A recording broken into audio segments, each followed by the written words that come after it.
Hello and welcome back to my Pokemon Gold Hard-type Ground Monotype Challenge. In the last episode we started going through these trainers around here, essentially in the Victory Road-esque sort of part of this game, and we're going to continue with that in today's episode. We're going to start taking on some of these trainers and hopefully get vengeance on that trainer who beat us, unfortunately, at the end of the last episode. So, we're going to start off, we're going to take on this Psychic. He has a Starmie, we know this, and if I remember correctly, we could get a Screech, and then Earthquake should take it out. So we're going to go down to this Starmie, that should be fine. Quagsire should get off an Earthquake. Yeah, that was even a crit, and it doesn't really do much. The Earthquake takes out the Starmie in one hit. Next up is the Exeggutor. I'm going to say Piloswine can actually take this guy out. I'm going to hope for a connect with the Blizzard. It does connect, it's a one-hit KO, so that's pretty good. Which leaves us with the Girafarig. I think Crunch should be able to just easily eat up this Girafarig here. We're not going to worry anything about his Psychic type attacks unless he confuses us, but there we go. So Rocky takes down the Girafarig. There's a nice even battle, getting rid of lots and lots of the various, with lots of different Pokemon that taking turns there. Unfortunately, we don't have our Whirlpooler, which is the tentacle that we got in the last episode. Or the episode before that. What we can do is we can use this water to our advantage. We can use it to skip some of these trainers and reach to the sort of like the halfway house in this area. There are wild Steelix here. These could be excellent grinding, I guess. Maybe this is sort of like the area we really need to be thinking about. Yes, look at that, 2,000 experience points just for taking out one Steelix. Anyway, we're going to take on this guy. I didn't heal up. And it's another Psychic trainer. Okay, so we're going to have to try and take on this guy with his level 80 Espeon. Going to go for some Bone Meringues. Okay, that's a 2-hit KO, but Psychic going to take me out. I'm going to go into Rocky. I'm going to Crunch. I nearly take it out. I'm going to Crunch again. There we go. So we take out his Espeon. I'm going to stay in against the Umbreon. Obviously, we would love to have some fighting-type attacks, but we don't. So I'm going to Screech here. I'm going to Screech a couple of... we can't Screech a couple of times, unfortunately. So we're going to go into Piloswine. We go for the Icy Wind. Doesn't do a lot. But we are now faster.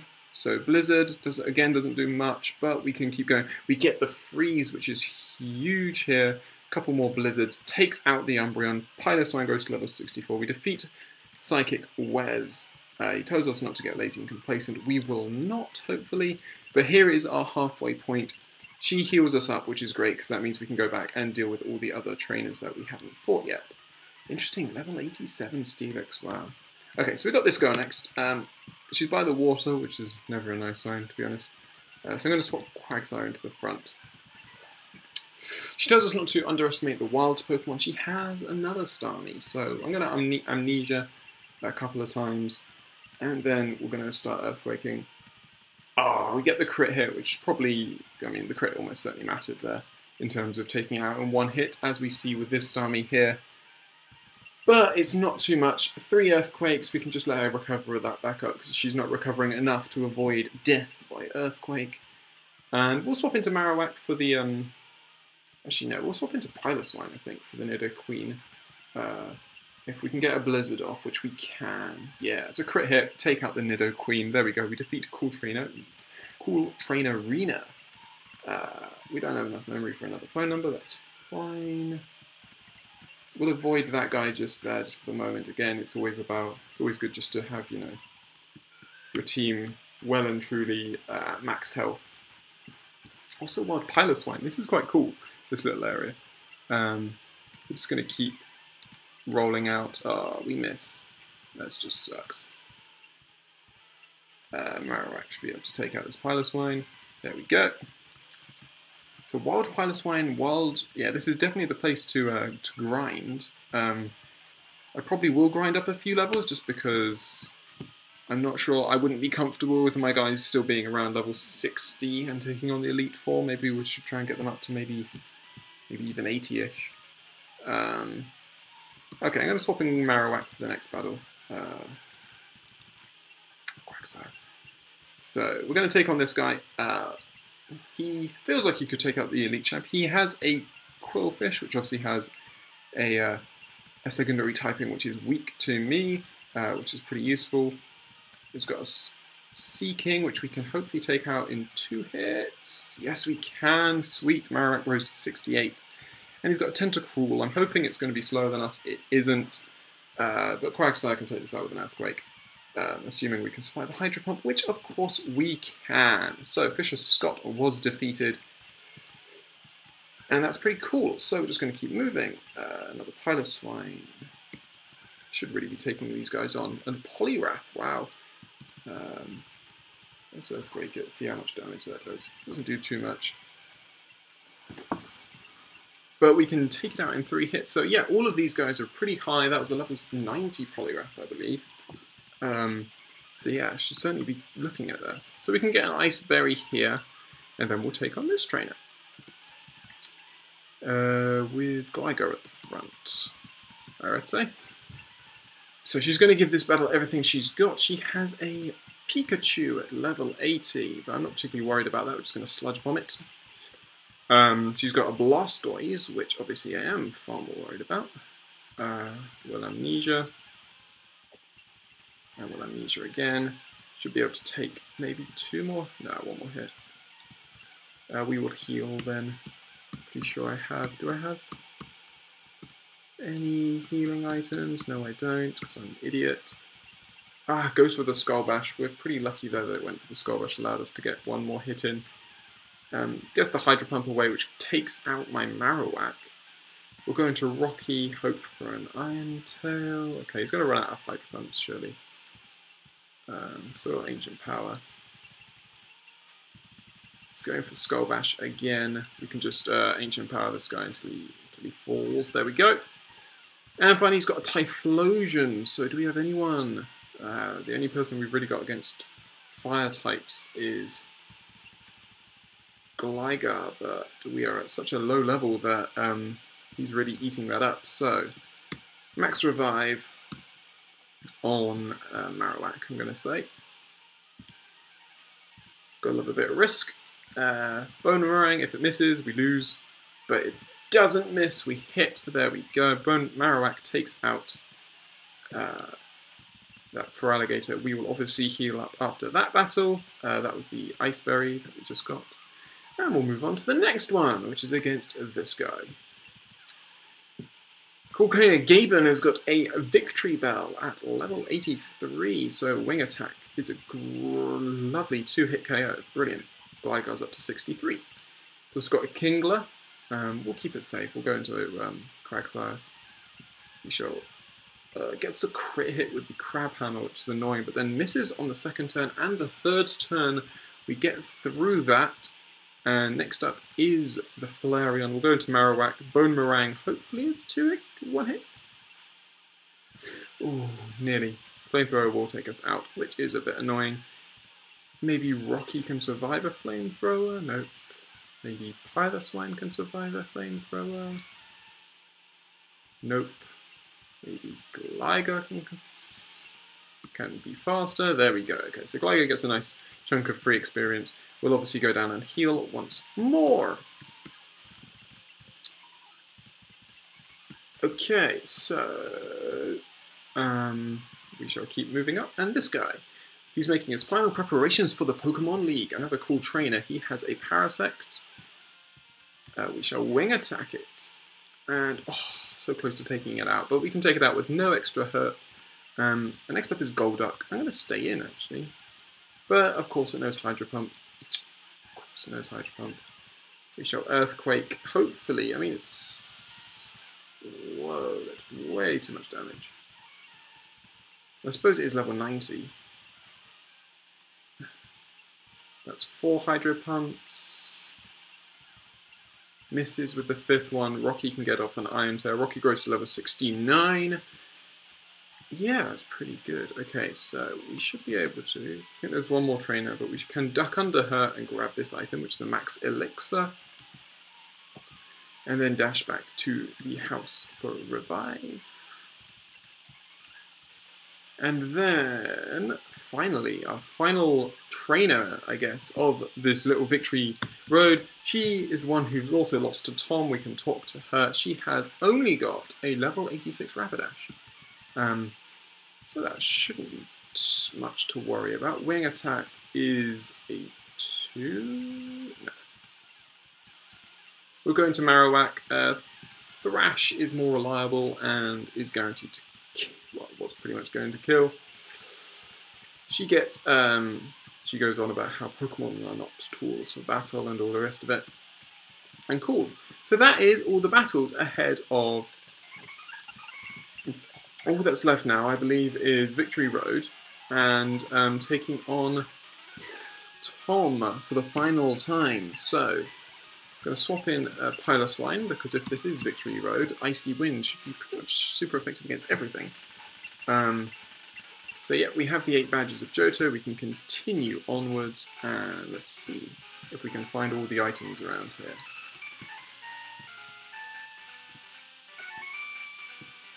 So obviously we will head this way. I'm a bit worried actually about the wild Pokemon. Obviously, okay, so they're only level 833. Ancient Power does not take it out, that's annoying. We get a full heal, which we shall not use because we have a Paralyzer. So we can find a Max Revive, a full heal, all good items, another Ursaring. Take down, there we go. Obviously, Ursaring are this our Gold's version of like Donphan in this game. So yeah. Anyway, so we have Onix. We can take these out with Icy Wind. As you can see, they're actually much lower levels. So it seems like he's only really changed the level of that little section with the Steelix and all those guys at level 87 odd. Maybe just for the purpose of, you know, saying this is where you should be grinding. It certainly worked. Certainly, to me, like, certainly should be the area we should be grinding. So we will continue onwards, but we will also... Piloswine should maybe even get to level 65 just off these wild Pokemon here. And obviously we'll keep using Icy Wind while we have it, because we should be swapping it out for the glorious move Earthquake in this area when we finally find that little TM. She'll take down... Cool. So, we shall move up, and that's the way to the final battle, so we will take the upper route first.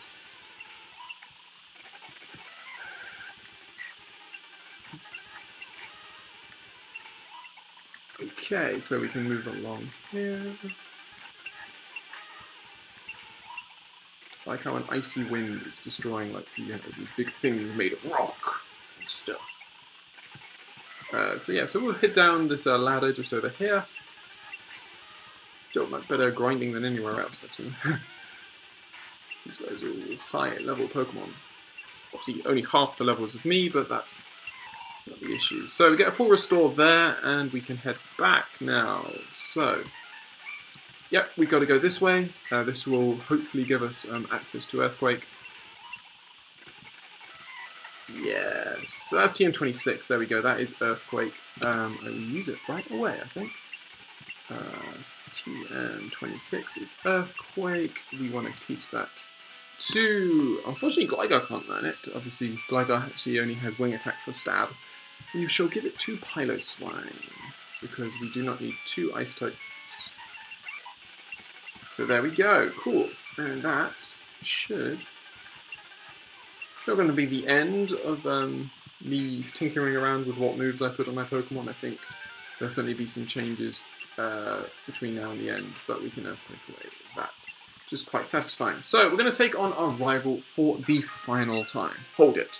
Are you going to take the Pokemon League Challenge? Don't make me laugh. You're so much weaker than I am. I'm not like I was before. I now have the best and strongest Pokemon with me. I'm invincible. Mark, I challenge you. Tom wants to battle.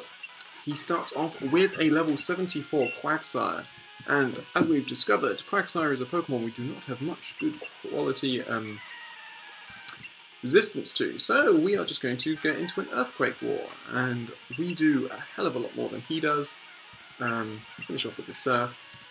And there we go. So we can take out his Quagsire. Next up is Crobat. So I'm going to go to Piloswine, and I'm going to say, meet my Blizzard.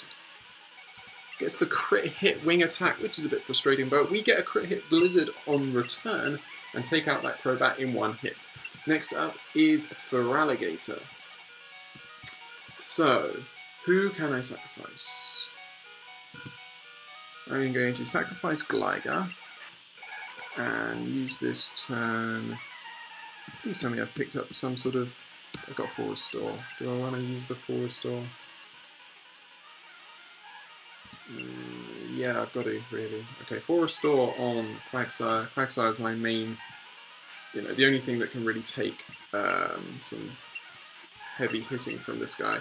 Going to Special Defense. He even lets me get an Amnesia in beforehand, which is a big mistake on his part. Those Hydro Pumps are doing literally nothing.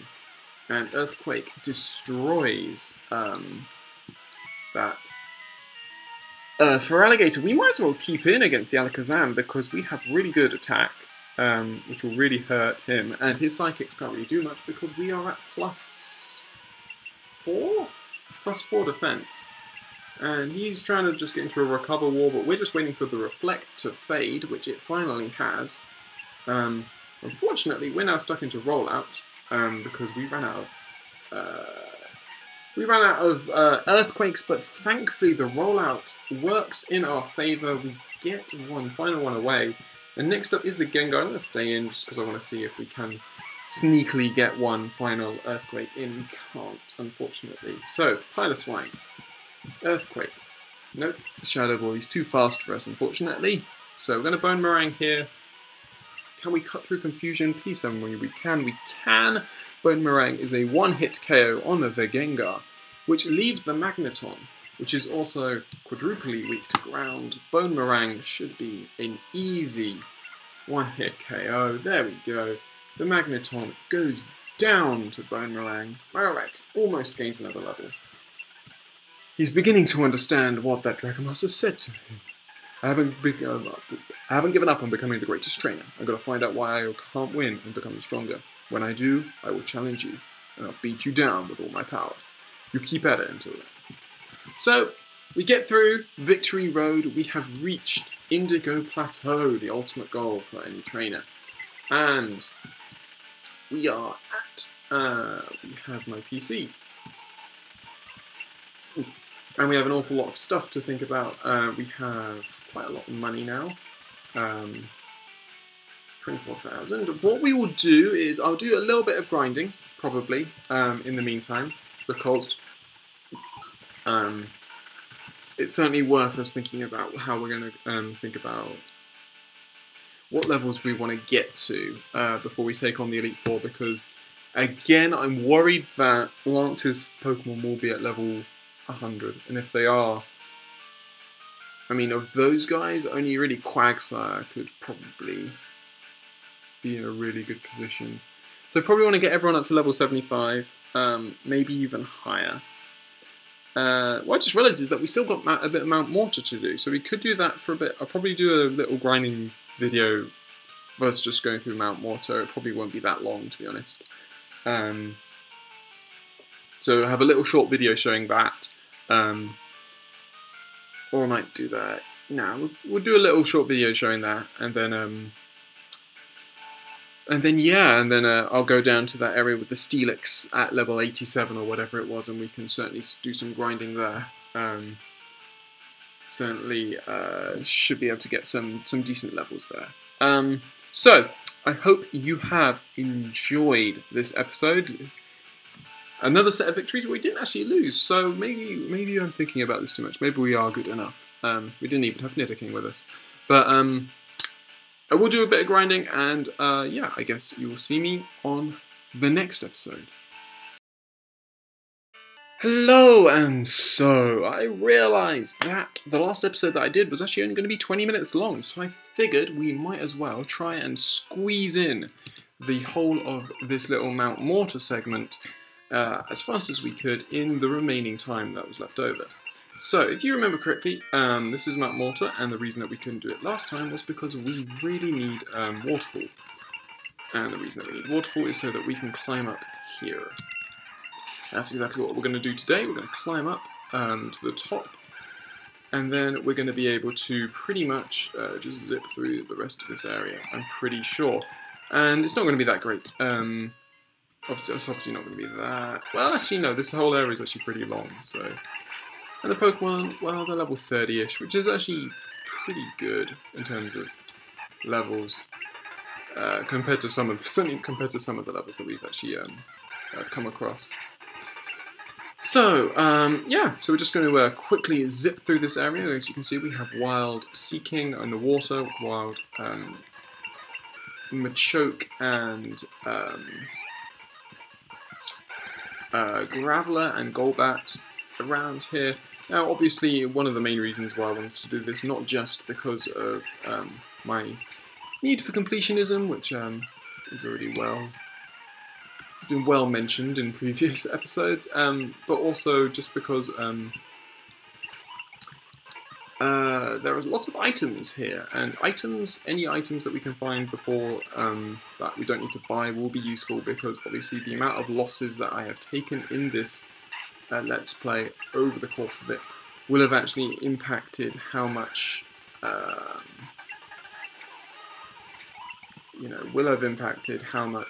money I get at the end of the game, and I'm not too worried about it. I'm not too worried about the money situation, but it could be a worry later on. Certainly, we certainly will want to stack up on the item front when we head, but just before we head to the Elite Four.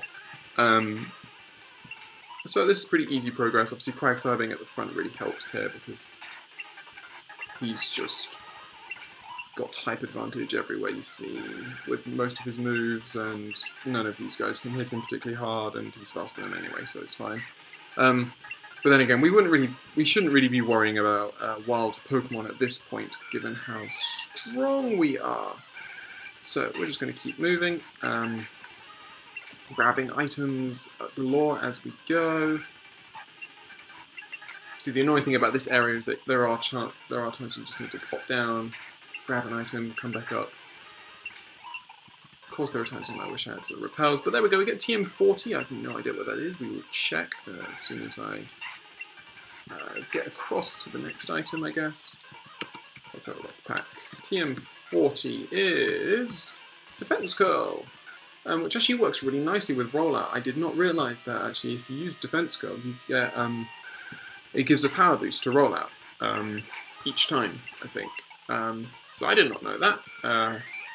Took a bit of searching on Bulbapedia or Cerebi to sort of, find that out, but it's interesting. Doesn't change my mind as to whether I'm going to use it, because I'm pretty set on not using anything more. I'm quite happy with Quagsire's moveset. I've decided, I never thought I was going to keep Rollout, to be honest, but I've gained a new respect for the move, given how many situations we've gotten out of purely by using Amnesia to protect Quagsire, and then using Rollout to just build up until we have an attack which is essentially impossible for the opponents to survive. And yeah, it's really been one of the common features of this Let's Play has been, using Rollout. When in doubt, turn to Quagsire.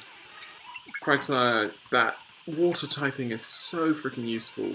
And I love my water types. I think that's obviously the symbol on my channel is a Starmie, because I love Starmie as a Pokemon. I think it's a brilliant little Pokemon. So yeah, it's just crazy. Like, I'm just having that water type edge and having everything else that Quagsire has to it has just meant that he's become such a big rock to our team, and I am almost certain that there will be times in the Elite Four where it will just be like, you know what, I'm just going to get Quagsire in, and he's going to tear things up, So, This is pretty much the whole of this section almost done now. We're just going to pop down here and we're going to... There are some more items, I think. I forgot how big this area was, to be honest. These guys are obviously a lot lower leveled.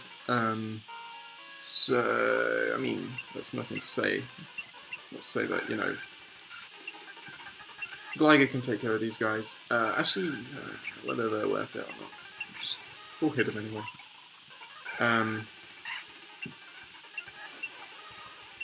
I mean, even that, you know, that Sludge Bomb is definitely resisted, and yet we can still take out these guys because they're all level 13, 14. It's fine. There's nothing to worry about here. Max Revive again. Max Revives are lovely. We need them like hell we will in the Elite Four, I'm sure. Elite Four is going to be a big challenge. You know, I'm really hyped for that. It's going to be a big...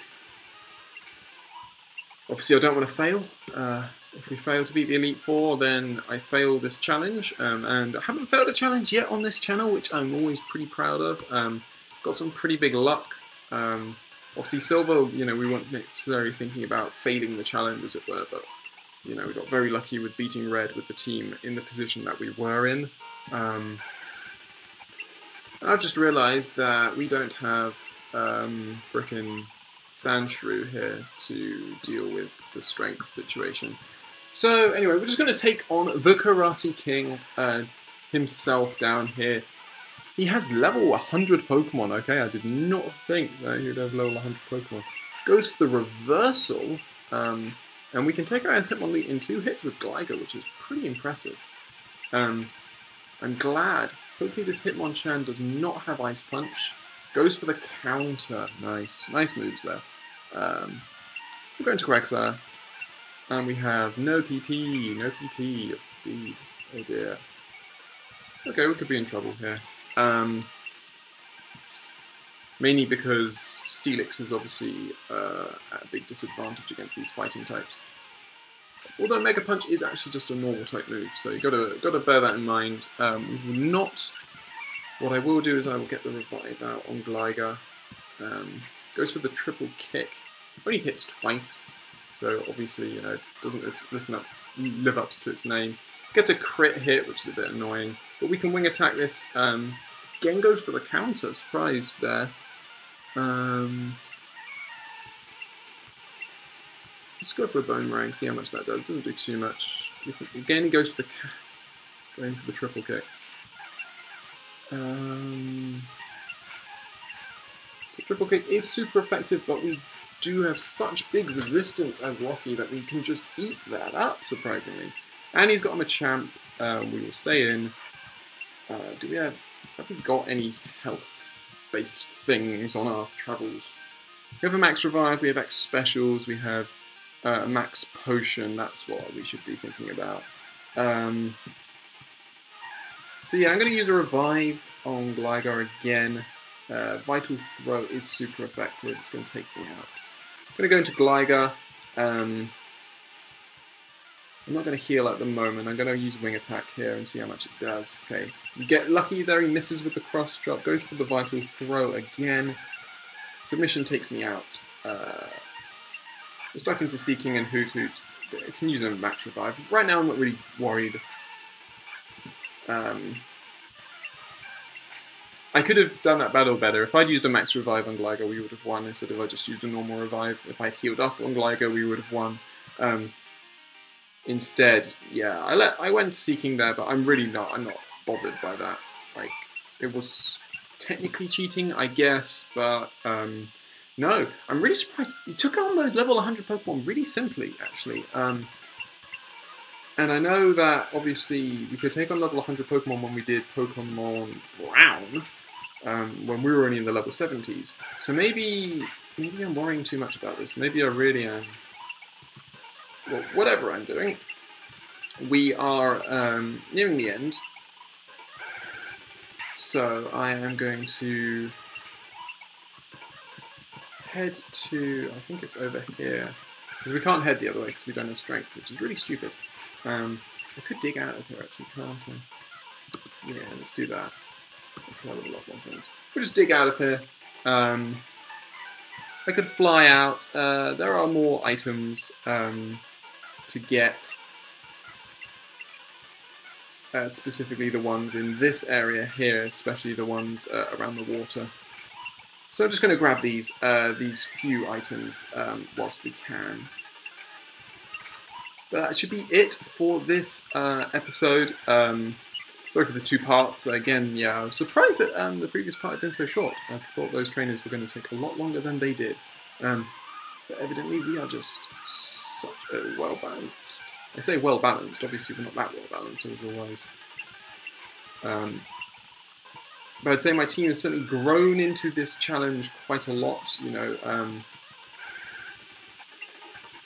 We were struggling for so long early on, you know, we took so many defeats against Bugsy, against Faulkner, against Falker's minions, hell. And then, you know, but then, you know, we came back and we defeated Whitney in one go.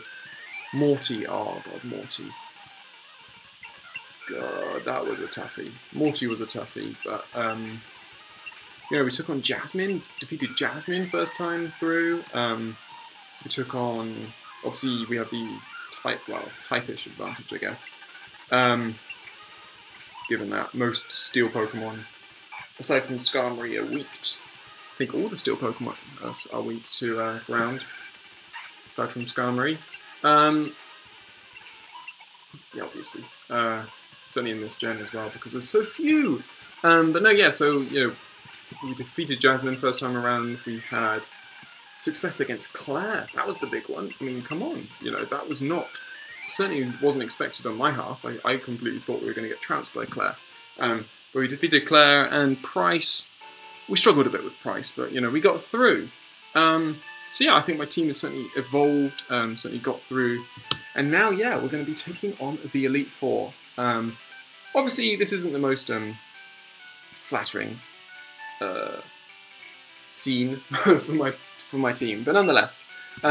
So yeah, I hope you have enjoyed this episode, all of it, both parts, and I hope you join me in the next episode where we will be taking on the Elite Four.